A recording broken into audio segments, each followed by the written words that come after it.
1997, the U.S. Navy announced that the North Atlantic Naval Squadron would join the Gulf of Mexico for winter exercises. In the previous 2 years, the American fleet had abandoned its traditional winter training grounds near Dry Tortugas, off Key West, out of consideration for Spain being the two nations were already very, very high.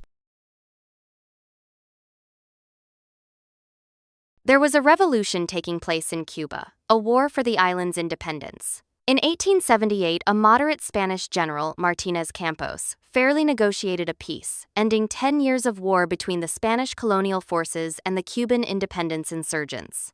The agreement was signed in San Juan, Cuba, between Campos and the leader of the insurrectos, Vicente Garcia. 17 years later, repression flared up again. All laws were imposed by Spain. The island's annual budget, that is, the annual estimate of revenues and exports, was made by Madrid. All government officials came from the mainland.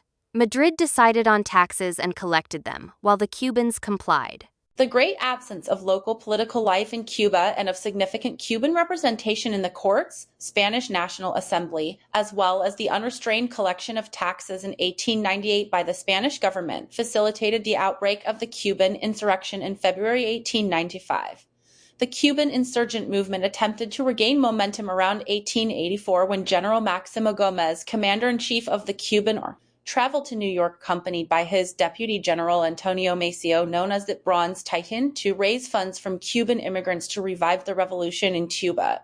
This was failure.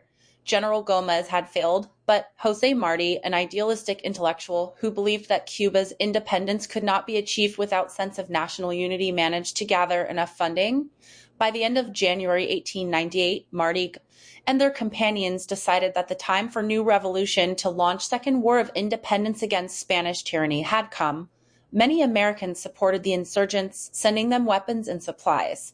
The example of the Virginius is characteristic of the type of aid that Americans provided to the insurgents. Some even fought alongside them. Officially, the United States government opposed such intervention, but in the eyes of Spain, it had not taken necessary measures to properly stem the infiltration of weapons and American pro-insurgent fighters. It is important to note that President William McKinley's administration was very concerned for the thousands of Americans, but also and above all for the millions of American dollars invested in the island.